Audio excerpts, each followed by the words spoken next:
flight attendant yelled at Black Mother. Her little daughter's words stunned the entire airline. "Ma'am, you can't store your bag there," the flight attendant barked. "That's for premium passengers." The black woman hesitated. "We are premium passengers." Her daughter tugged her sleeve. "Mommy, it's okay. People make mistakes." The attendant's eyes narrowed. "Little girl, stay out of this." The cabin went still. Then the child stood on her seat, voice clear and calm. "You shouldn't talk to my mom that way." The attendant blinked. "Excuse me? She's not just my mom," the girl said.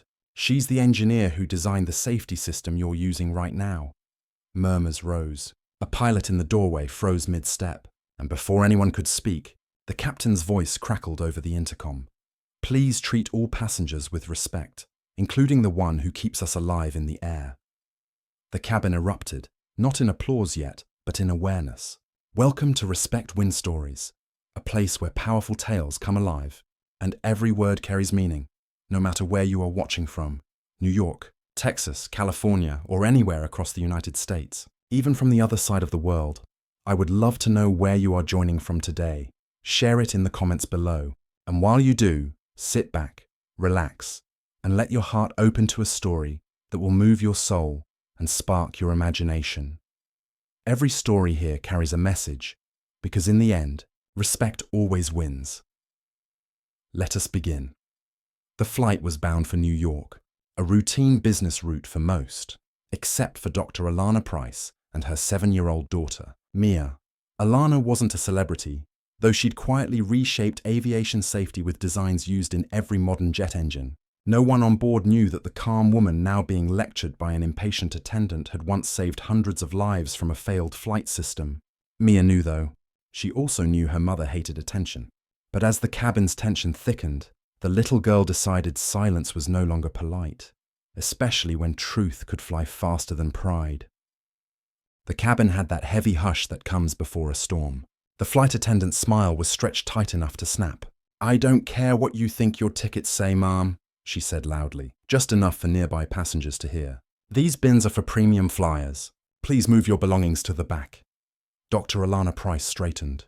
She wasn't a woman who enjoyed conflict. She built machines that prevented it, systems that predicted errors before they caused disaster.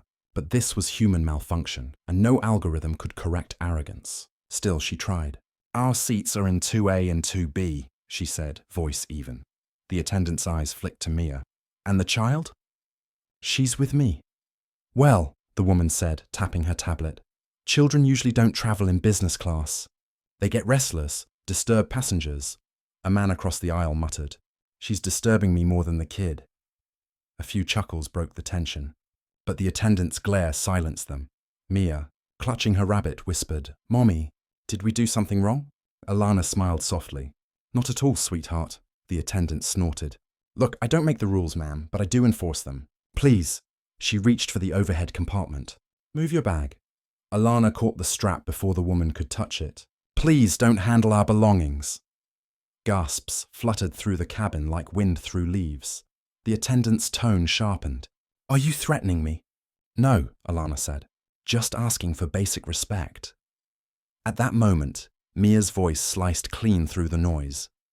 "Maybe you should say sorry before the captain finds out." Every head turned. The little girl stood on her seat, her voice calm, her eyes far older than her years. The attendant blinked. "Excuse me?" Mia tilted her head, expression curious but unafraid. "You work for Air Unity, right? The company that bought my mommy's safety patents." The color drained from the woman's face. Alana exhaled slowly. "Mia," but the girl wasn't done. "She's the one who designed the fire suppression system in this plane. If it ever saves you, you'll owe her thank you, not attitude." The cabin froze. From the cockpit doorway, the pilot appeared, drawn by the rising tension. "Everything okay here?" he asked. The attendant stumbled over her words. "Yes, Captain, I was just, handling a seating issue." "Dr. Price." The captain interrupted, recognition flashing across his face. "I thought that was you," the attendant blinked. "You know her?"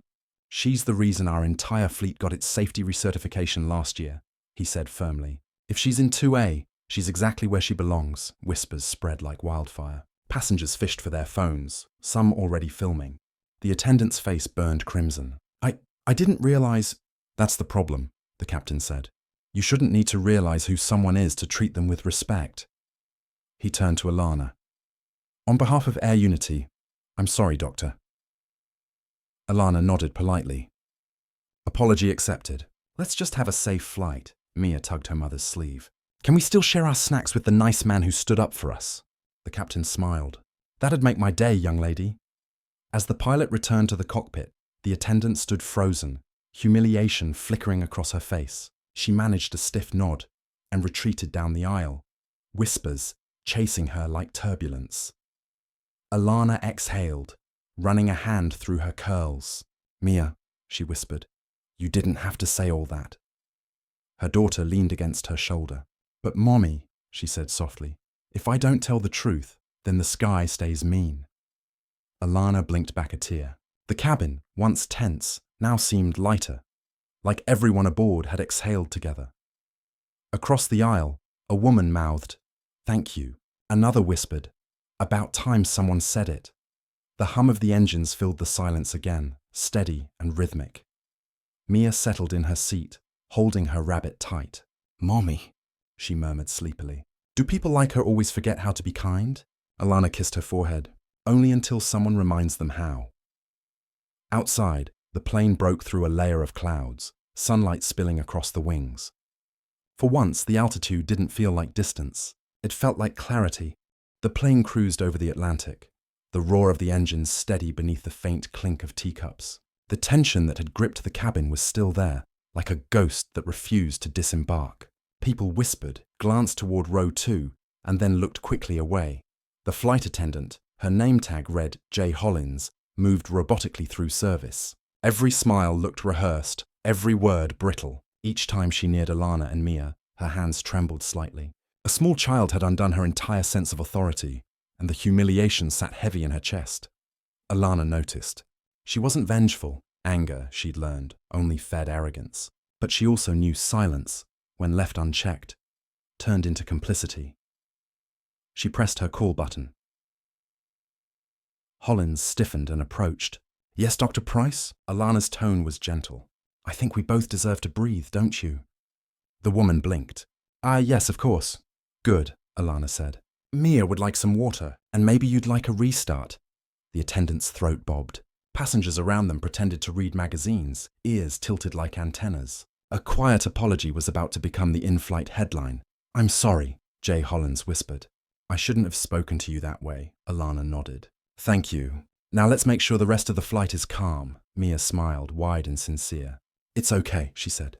"My mum says people forget their manners when they fly too high too fast." Laughter, soft, human, rippled through the cabin. Even the attendant managed a tiny smile before retreating. In the cockpit, the captain radioed operations. "Confirm passenger manifest. Dr. Alana Price on board." "Copy that," came the reply. "Corporate's already aware." Apparently, the incident was recorded and trending on social within minutes. The captain groaned.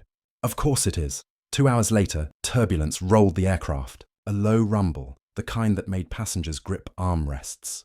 J. Hollins steadied herself, instinct overriding embarrassment. She caught sight of Mia giggling, fearless, her rabbit raised like a talisman. "See, Mommy, your engines sound healthy." Alana chuckled.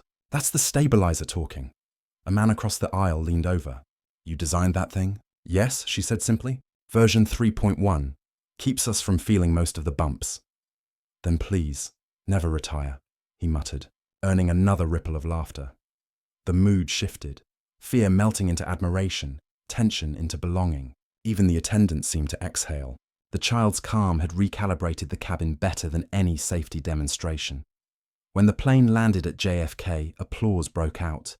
Not for arrival, but relief. Phones pinged as passengers reconnected to the ground. Within minutes, headlines blazed. "Engineer behind jet safety system publicly humiliated on Air Unity flight. Daughter's words force, airline to issue emergency statement." By the time Alana reached the gate, corporate communications executives were already calling. She ignored them, focused on Mia's hand in hers. At baggage claim, J. Hollins approached again, pale but determined. "Dr. Price, the company asked me not to speak, but I need to." Alana turned. "Yes?" I grew up hearing that people like you didn't belong in first class, the woman said quietly. I guess I carried that ignorance into my uniform. Mia squeezed her mother's fingers. Alana studied the attendant's trembling posture, saw not malice, but inherited blindness. You can't unlearn bias overnight, Alana said, but you can start before tomorrow. Jay Hollins nodded, tears threatening. I will. Mia reached into her backpack, pulling out a small, crumpled drawing, an airplane-coloured bright yellow. She handed it over. For you, she said. So you remember to fly nice? The woman's composure cracked. She knelt, accepting the picture like a medal. Thank you, sweetheart. That night, the story dominated every feed. Clips of Mia's calm voice filled timelines. You shouldn't talk to my mum that way. Commentators called it the mile-high lesson. Air Unity issued a statement promising immediate review of staff training. Other airlines followed, scrambling to appear equally enlightened. Dr. Alana Price, however, stayed silent. When a reporter ambushed her outside her home the next morning, she said only, kindness shouldn't need press coverage. It should be standard operating procedure. Then she closed her door gently and went back to breakfast with Mia, who was busy drawing another plane, this time with hearts on the wings. The next morning, the world was still talking. Every major outlet replayed the moment the little girl stood on her seat and defended her mother. Clips spread across continents, translated into dozens of languages. Some called it the politest revolution in the sky. Others, more bluntly, a child teaches an airline basic respect. Inside her quiet kitchen, Alana watched the coverage with mixed emotions. She'd spent her life solving mechanical failures. Now she was watching humanities. Mia sat beside her, sipping orange juice, blissfully unaware of the chaos she'd ignited. Mommy, people are saying nice things about you, she said. Even my teacher texted. Alana smiled. They're not just nice, sweetheart. They're listening. That's better. Her phone buzzed again. Another call from Air Unity headquarters. She let it ring. She wasn't ready to be a headline. She was a mother before anything else. But she knew silence couldn't last forever. The airline had a choice: change willingly or be forced to. By afternoon, a sleek black car arrived at her home. A man in a dark suit stepped out. CEO Marcus Dunn, Air Unity's chairman. His face was pale, jaw tight. Dr. Price, he began, voice low with shame. I came personally, no PR team. No cameras. She gestured toward the porch. Good. Let's talk like adults, not corporations. He sat opposite her, exhaling. We owe you an apology for the incident, for the culture that made it possible, for... Alana stopped him gently. I don't need another apology, Mr. Dunn. I need a correction. He blinked. A correction? Yes, she said, leaning forward. I designed safety systems for aircraft, fail-safes that prevent catastrophe. But your company has no human fail-safe, no system that stops arrogance from taking the controls. Dunn rubbed his temples. You're right. We've let protocol replace compassion. Then fix it, she said. Not for me, for everyone who flies while being silently judged. He nodded slowly. What would you propose? Alana slid a folder across the table. A training model, behavioral recalibration, using simulation, teaching staff to recognize bias in real time. I've been working on it for years. He opened it, scanning the first page. You called it Project Kindness Index. Correct, she said, because numbers get attention, but empathy saves lives. That evening, Dunn held an emergency board meeting. Executives crowded around a long table, wary of reputational fallout. One PR head said, "We can wait for this to blow over." Dunn slammed his hand down. It's not a storm, it's a signal. We either listen or we crash. He pulled out Alana's proposal. We're launching this within 30 days. Every employee, every level, mandatory. The head of operations scoffed. You're letting a passenger dictate policy? Dunn shot him a cold glare. She's not a passenger. She's the reason our aircraft fly. The room went silent. The vote passed unanimously. Meanwhile, Alana tucked Mia into bed. The little girl's stuffed rabbit lay beside her pillow, worn from years of flights. Mommy, she said sleepily, are people still mad at that lady on the plane? Alana brushed her hair back. Maybe some are, but anger's not the point, Mia. What's the point then? To teach, Alana said softly. So the next time someone looks at another person, they'll see who they are, not what they expect. Mia nodded, half asleep. Like when you said engines need balance? Exactly, she kissed her forehead. And people do too. Weeks later, Project Kindness Index launched. Training centers opened in 5 countries. Staff learned to recognize unconscious bias through immersive simulations. Every month, results were published publicly. Scores, improvements, stories. Within 3 months, passenger satisfaction hit record highs. Other airlines requested to license the program. And when a reporter asked Marcus Dunn what inspired the change, he answered honestly, "A child did what an entire board couldn't. She told the truth." Back at home, Alana received an email marked confidential from Marcus Dunn. Subject: Official partnership proposal. He wanted her to lead the program globally. At the bottom, a single line read, "For the little girl who made the skies kinder." Alana smiled. "Looks like you started something, Mia." Her daughter grinned. "Does that mean I get extra cookies?" Alana laughed. "Yes, Captain." Outside, another plane crossed the sunset, its contrails glowing gold. Proof that even at 30,000 feet, humanity could still rise higher. The world didn't just applaud, it transformed. 3 months after Project Kindness Index went live, Air Unity announced record satisfaction scores, 0 discrimination complaints, and, more shockingly, an internal culture shift. Crew members began submitting letters of gratitude, not grievances. The viral video that had once humiliated the airline now became its brand's origin story. But behind the press releases, something bigger brewed. Dr. Alana Price wasn't done. Her design lab, Aeromen Technologies, had quietly developed the system that saved the airline's reputation.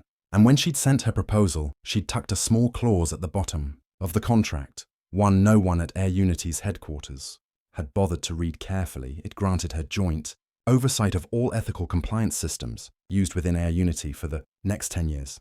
So when the first quarterly meeting came around, every executive froze to see her walk into the boardroom, not as a guest, but as their new partner. Marcus Dunn rose awkwardly. "Dr. Price, we weren't expecting." She smiled mildly. "That's because you didn't read the fine print." A nervous laugh fluttered through the room. She set down a thick folder labeled Audit Phase 2.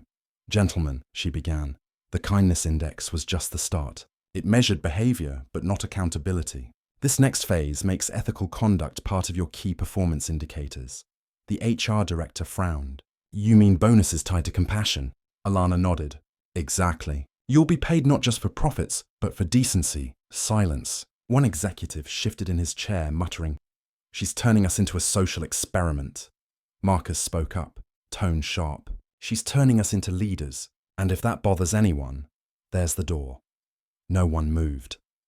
Over the next few weeks, the rollout began. Passengers started receiving small cards tucked into their meal trays, reading, "Your opinion matters more than your ticket class. Rate your kindness experience." Within days, social media exploded with photos of the cards, calling Air Unity the airline that listens. Alana watched the response from her lab's glass office, Mia colouring beside her on the floor. "See, sweetheart," she said softly. "Systems can change when people do." Mia looked up. "Does that mean everyone's nice now?" Alana smiled. "Not yet, but they're learning." Then came the unexpected twist. One morning, Alana received an urgent call from Marcus. "We've got a situation," he said. An internal memo leaked. Turns out one of our former board members tried to start a smear campaign against the Kindness Index. They're calling it performative politics. Alana sighed. "Of course they are. Progress always offends the comfortable." She opened her email to see the leak herself. Anonymous accusations claiming the program was corporate theatre. But there was a problem for the whistleblower. Attached to their own email was metadata linking the leak to an investment firm that had lost a massive government contract after Air Unity's reform. "Marcus," she said quietly, "don't respond yet. I have an idea." A week later, Air Unity held a press conference. Reporters filled the hangar, expecting a defensive statement. Instead, Alana took the podium herself. "Some people think kindness is a PR stunt," she began. "That compassion is weakness dressed as policy. But here's what they missed.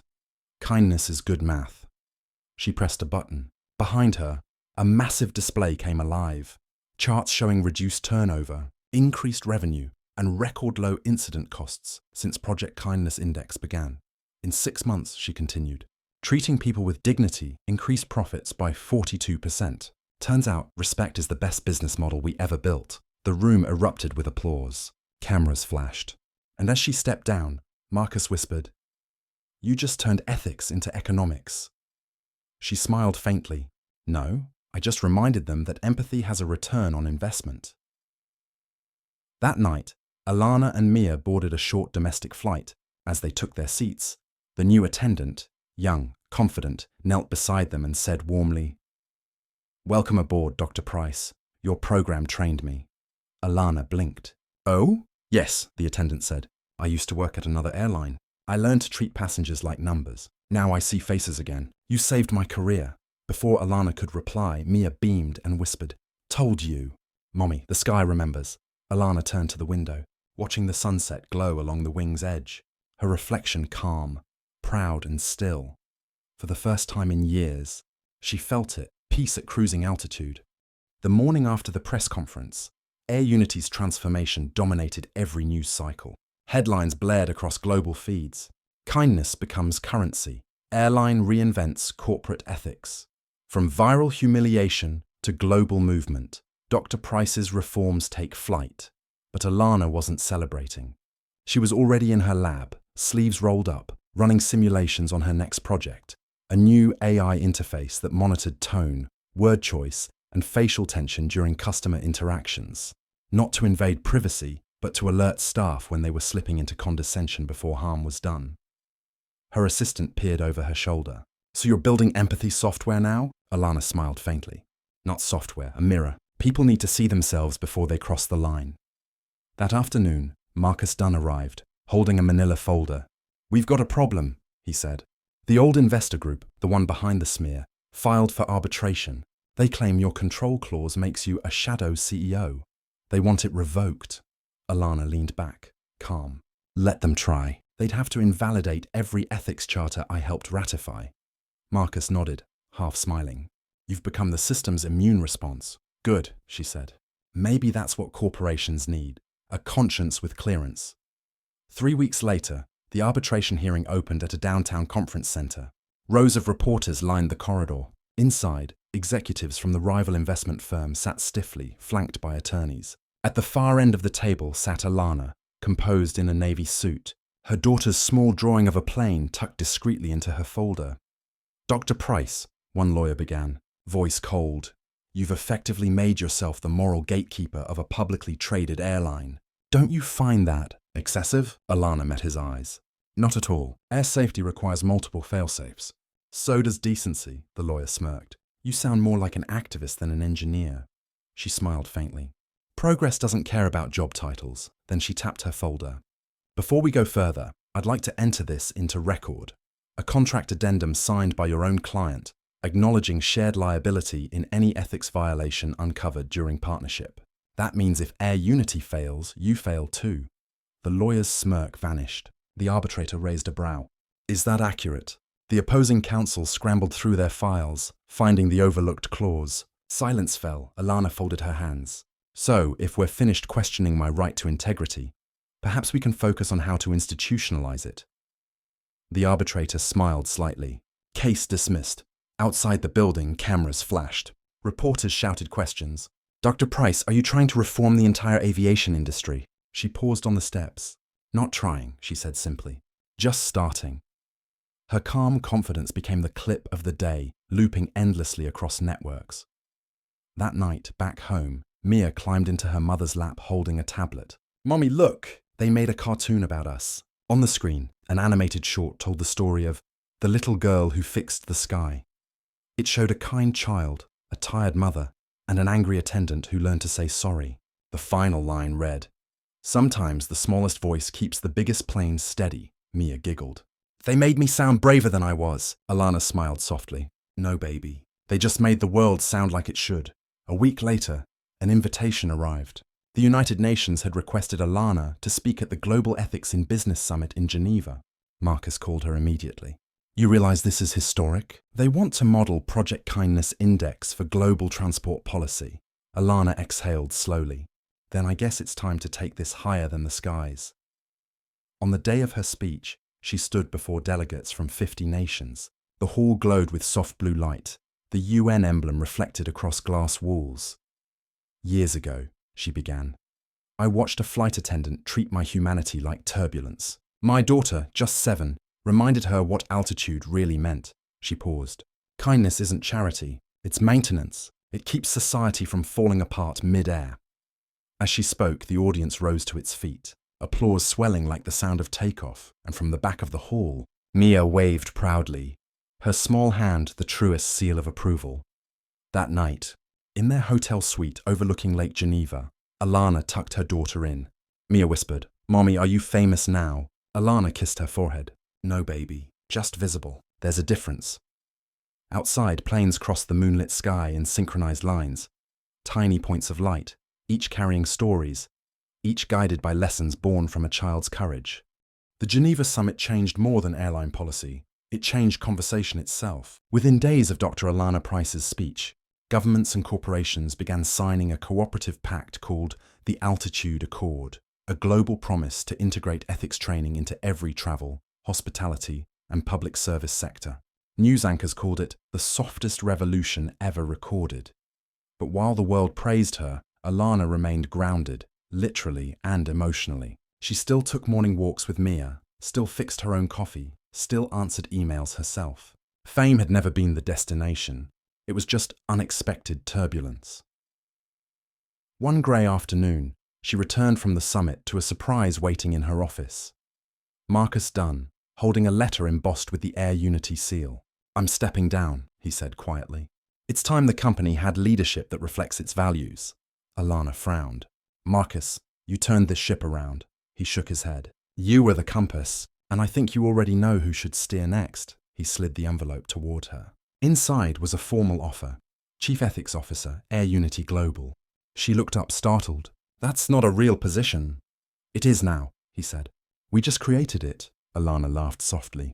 You realize the irony? Me joining the very company that once embarrassed me. That's the point, Marcus replied. Redemption only matters if it's complete. She accepted, but on one condition, that the position come with no corporate perks, only the power to audit, teach, and correct. Marcus agreed. Consider it signed, he said, and thank your daughter for teaching the rest of us how to listen. 2 months later, Alana's first day as Chief Ethics Officer began not with a press conference, but in a classroom. The room was filled with new recruits, attendants, mechanics, pilots, each wearing simple grey uniforms without rank insignia. She began, voice steady but warm. I know some of you joined after that video went viral. You've heard the story, but I want you to hear the lesson. She paused, letting silence settle like air before takeoff. Technology keeps us in the sky. Humanity keeps us there safely. Every time you greet a passenger, you're performing maintenance on the world. A young attendant raised her hand. Dr. Price, is the story about your daughter really true? Alana smiled. Every word. She just spoke sooner than I did. The room chuckled. So, Alana continued, today's training isn't about passengers. It's about posture, the one that says, I see you. Applause followed. Not corporate clapping, but genuine energy. For the first time, the airline felt less like an employer and more like a community in uniform.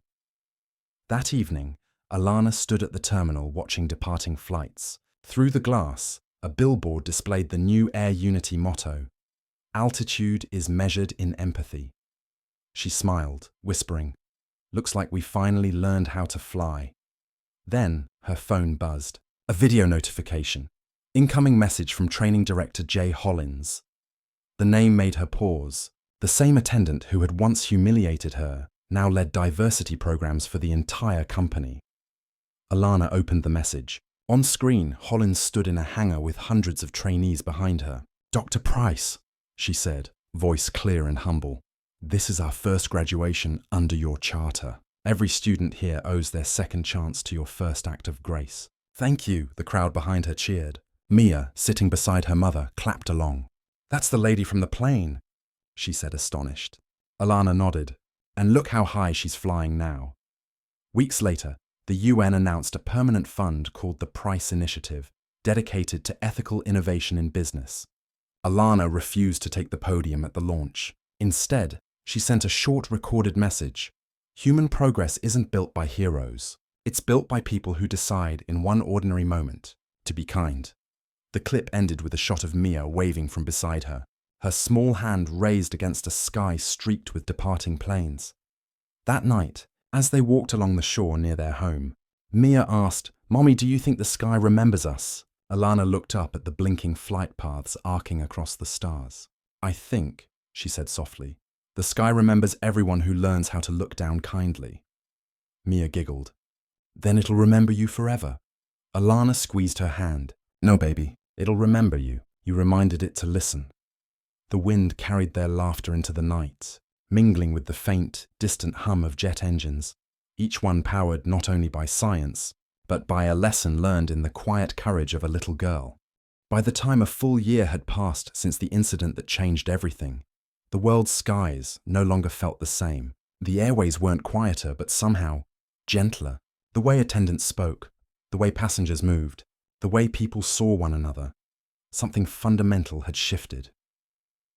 Dr. Alana Price stood at a press event at Air Unity's new training complex, the glass walls reflecting morning sunlight and the slow movement of planes beyond. Reporters waited for her speech, but she didn't have pages of notes or talking points. She just carried a small photo, Mia smiling in her school uniform, holding the drawing that had once mended hearts across the world. When she reached the podium, she placed the photo in front of her and began simply, "A year ago, my daughter taught a lesson I'd spent a lifetime trying to explain with equations." A chuckle rippled through the audience. She didn't use data, or credentials, or force. She used decency, and somehow it flew further than any of my designs ever could. Cameras clicked. Behind her, a large screen displayed numbers. 0 discrimination complaints, 95% employee satisfaction, record community engagement. Alana turned toward it. That's what happens when kindness becomes protocol. We stopped managing image and started maintaining integrity. Applause filled the hall.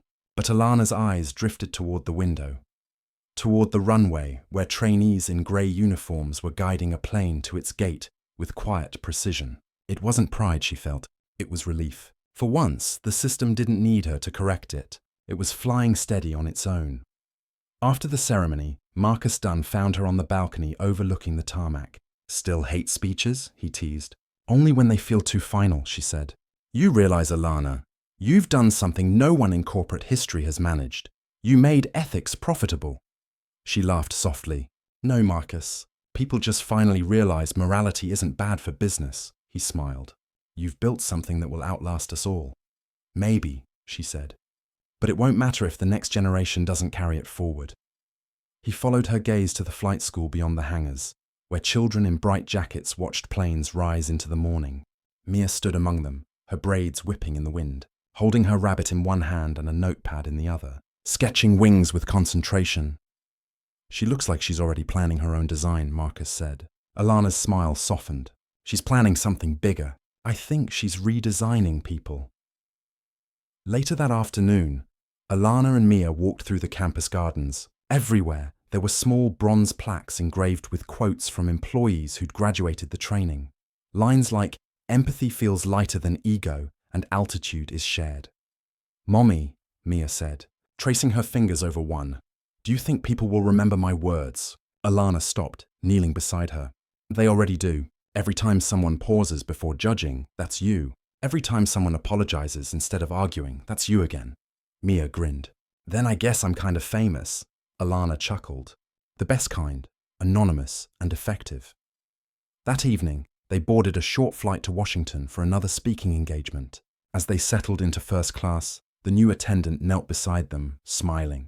"Welcome aboard, Dr. Price and Miss Mia," she said warmly. "Your words are in every manual we train with. It's an honor to serve you." Mia blushed. "Thank you." As the attendant rose, Mia whispered, "Mommy, do we have to keep flying all the time?" Alana looked out the window at the glowing runway. "Until everyone knows how to fly kindly," she said. "Then we can rest." When the plane lifted, the city lights below blurred into constellations. Mia pressed her face against the glass. "It looks like the stars are copying us," Alana smiled. "Maybe they're just trying to rise to our level." As the engines roared softly, the little girl leaned on her mother's shoulder, drifting towards sleep. Alana brushed a strand of hair from her forehead and whispered, "Sleep easy, pilot. The sky's finally safe again." Outside, the horizon glowed gold, the plane's wing slicing through clouds as smooth as silk. It was no longer just altitude, it was proof. Proof that one small voice could recalibrate the entire world. The sun rose golden over the Atlantic terminals, painting the glass towers of Air Unity's new training complex with a warm metallic sheen. From above, the headquarters looked like the silhouette of open wings, one blade named Technology, the other Empathy. It had been 18 months since the first Kindness Index audit, and the world now moved to its rhythm. Inside the atrium, Dr. Alana Price walked quietly beside Marcus Dunn. Employees paused mid-stride as she passed, some nodding respectfully, others simply smiling. No salute, no rehearsed greeting, just genuine gratitude. A young cadet rushed up with a clipboard. "Dr. Price, I'm sorry, may I shake your hand? I was on a flight last week where a child dropped his drink, and 3 of us helped clean before the mother even asked." We all said it out loud. Empathy before altitude. It felt right. Alana laughed softly. "You didn't need my permission, son. Just keep doing that," Marcus chuckled. "You've turned courtesy into culture." Alana looked toward the massive glass doors. "No," she said. "They did. I just gave them a checklist for decency." That evening, she and Mia attended a small community event at a local museum. The exhibit was called Human Flight, Not Just Physics. Children pressed buttons to make holograms of aircraft appear, each projected with short quotes about empathy, teamwork, and design. When Mia's voice echoed from one of the displays, her line from the plane years ago, parents turned, recognizing it instantly. Mia blushed. "Mommy, it's weird hearing myself in a museum." Alana smiled, squeezing her shoulder. "You earned that echo, sweetheart." An older woman approached them, eyes misty. "I used to fear flying," she said. "After your story, I got on a plane again. I trusted the sky." She pressed Alana's hand and walked away before either could answer. Mia whispered, "You fixed her fear." Alana shook her head. No, she did. She just needed proof that people can change altitude without losing heart. Later that night, Alana sat at her desk overlooking the dark coastline. Her computer pinged. A live dashboard update from the Kindness Index. The graphs shimmered. Complaints, HAM0, positive reports, HAMSUN rising curve. At the bottom was a comment box for anonymous crew feedback. One line caught her eye. "I used to think empathy was weakness. Now it's the only part of the job that feels strong." She leaned back, eyes wet, whispering, "That's the real engine running." The next day, Air Unity's board voted unanimously to rename the initiative the Price Principle. When Marcus told her, she protested. "I don't want my name on a program. I want it on a practice." He grinned. "That's exactly why it should be there, because you'll never let it become a brand." At the dedication ceremony, banners unfurled above the crowd. "Altitude with integrity." Alana stood beside Mia. Microphones flashing, the rhythmic hum of jets above blending with applause below. When it was her turn to speak, she said only, "Every flight depends on lift. Thrust, drag, and weight. So does humanity. Lift each other, push for justice, resist arrogance, and carry grace lightly." The applause that followed wasn't loud. It was long. People didn't clap like an audience. They clapped like witnesses. That night, back home, Alana tucked Mia into bed. The moonlight pooled on the walls, silver and gentle. Mia's rabbit, now worn thin and missing an ear, sat on the nightstand. "Mommy," Mia whispered, "are we done fixing the sky yet?" Alana brushed a curl from her daughter's forehead. "Not done. Just steady. Will it stay this way? As long as people remember." Outside, a plane roared faintly overhead. For a moment, the light through the window flickered across the ceiling like a pulse. Steady, rhythmic, alive. Alana closed her eyes and smiled. "System stable," she murmured, and the wind seemed to agree.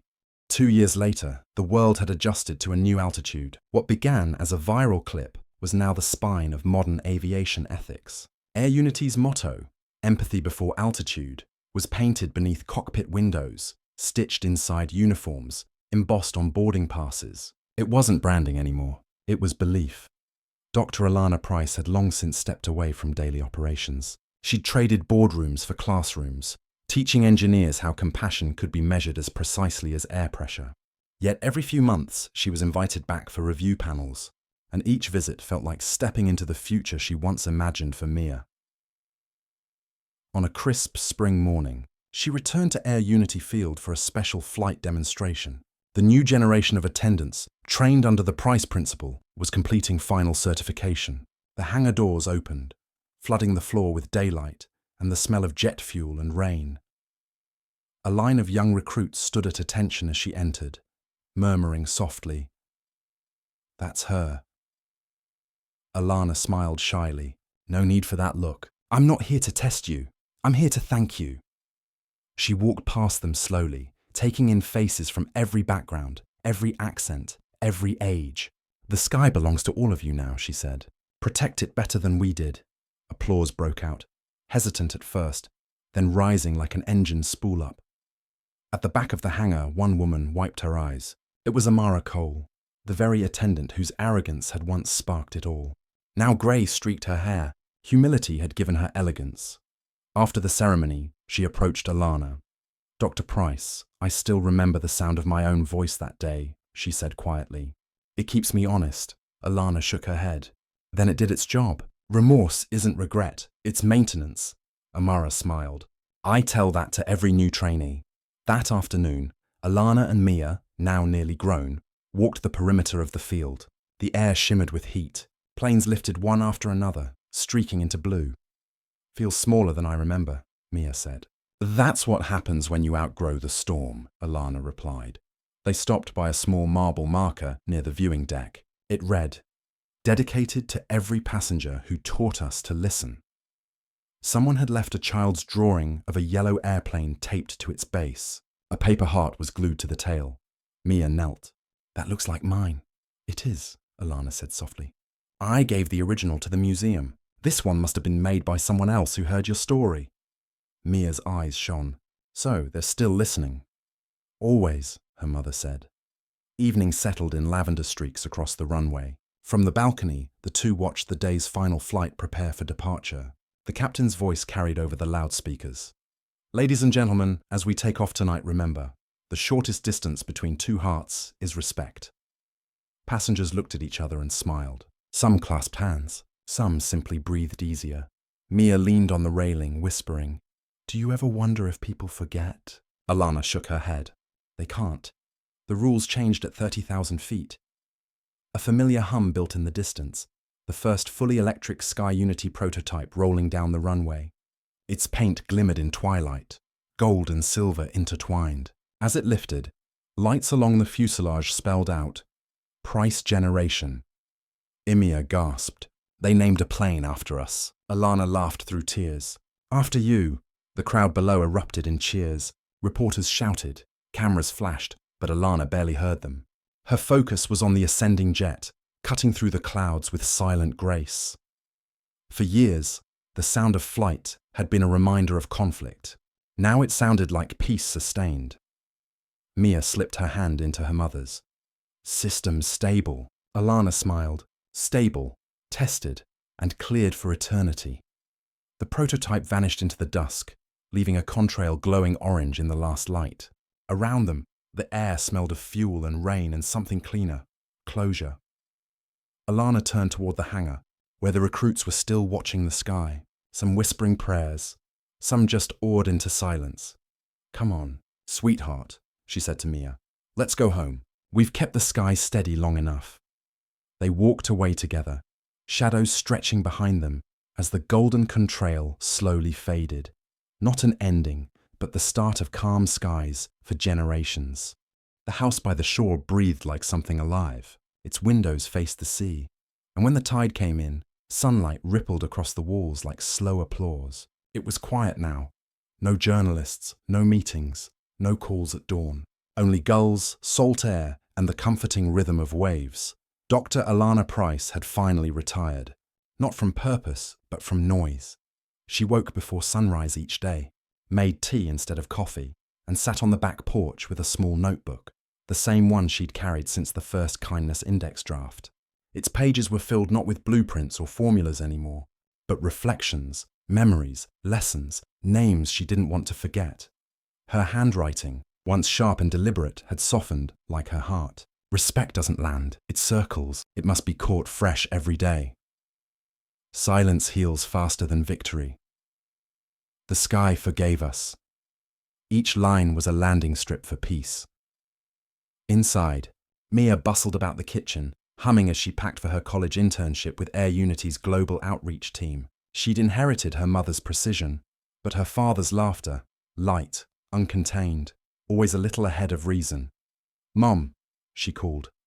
"I found something in the attic." Alana turned as Mia appeared in the doorway, holding a sealed box covered in dust. "What is it?" "Old flight stuff. There's even a boarding pass from that flight." Alana smiled. "I thought I threw that away." "You never throw away lessons," Mia said gently. They opened the box together at the kitchen table. Inside were relics from a stormed chapter of their lives. The airline's apology letter, the first printed kindness index chart, a framed news clipping of the headline that started it all, and a photo of Mia, tiny, fierce, standing on that seat mid-flight. Mia studied the photo. "I looked like I was scolding the whole world." "You were," Alana said softly, and the world listened. That afternoon they walked along the shoreline. The air smelled of salt and nostalgia. Mia carried her sandals, toes sinking into cool sand. "Do you ever miss it?" she asked. "Which part?" "The rush, the work, being needed by everyone," Alana thought for a moment. "Sometimes, but then I remember what it cost. Time, calm, my voice. Now I'm needed by fewer people, but in fuller ways. Like me." Alana smiled. "Especially you." A wave washed up and caught the hem of her jeans. She laughed, lifting them. Mia grinned, skipping ahead, calling out over the surf, "You taught people to fly nice, Mom, but you never taught yourself to relax." "Maybe I'm learning now," Alana called back. That evening, they sat on the porch as the sky turned violet and a lone plane glided soundlessly overhead. The sound no longer carried tension or memory. It was a lullaby. Mia leaned against her mother. "Do you think they know?" "Who?" "The people flying up there. That the woman who made their jobs better lives in this little house by the ocean." Alana chuckled. "They don't need to. Legacy doesn't care about recognition. It cares about repetition." Mia frowned thoughtfully. "Then it's working. I heard a pilot say your phrase during a flight briefing last week." "Which one?" "The empathy before altitude one. He said it like a prayer." Alana closed her eyes, smiling faintly. "Then the sky's still speaking." They sat in silence for a while, listening to the ocean's slow heartbeat. Then Mia whispered, "Mum, if I ever mess up, will the world forgive me like it forgave you?" Alana turned to her, eyes soft. "You don't need the world's forgiveness. You just need your own." The wind shifted, carrying gull cries and the faint scent of rain. The air felt clean, open, infinite. Alana reached over and took her daughter's hand. "You saved me first, you know." Mia blinked.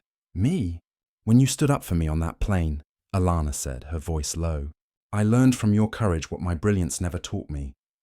That truth doesn't need a microphone, just timing." Mia squeezed her hand quiet for a moment.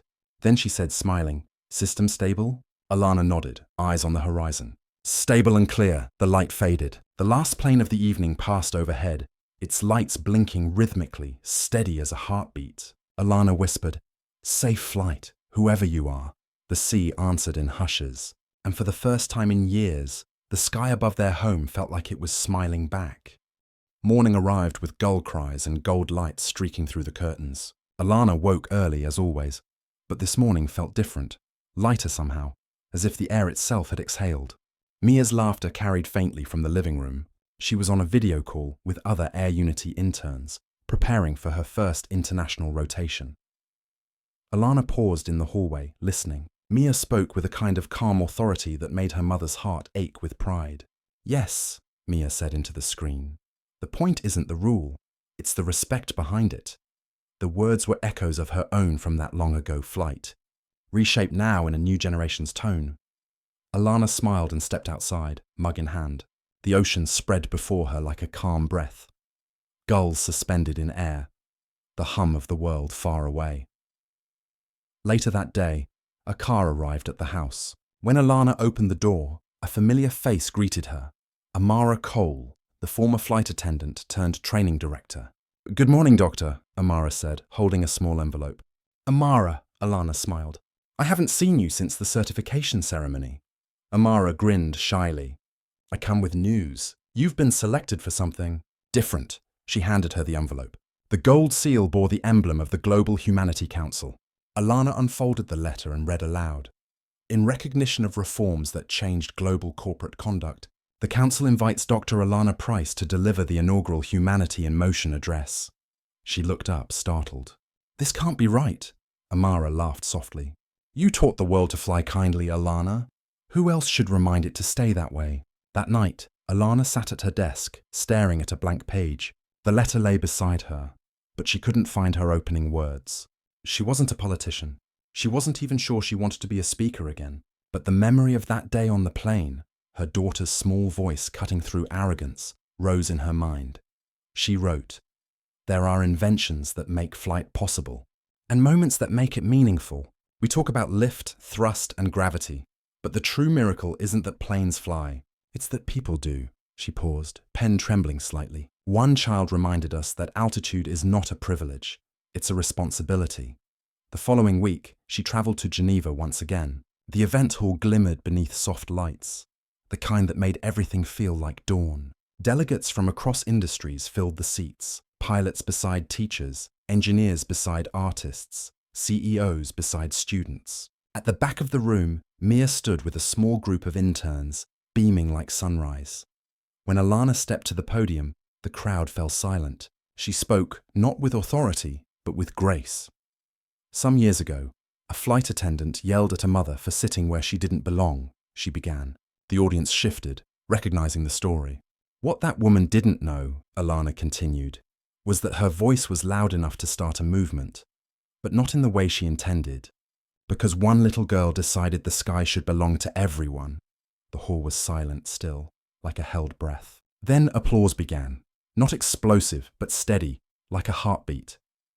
Alana looked toward Mia, who mouthed silently, "Proud of you." After the address, as guests filed out, Amara found her backstage.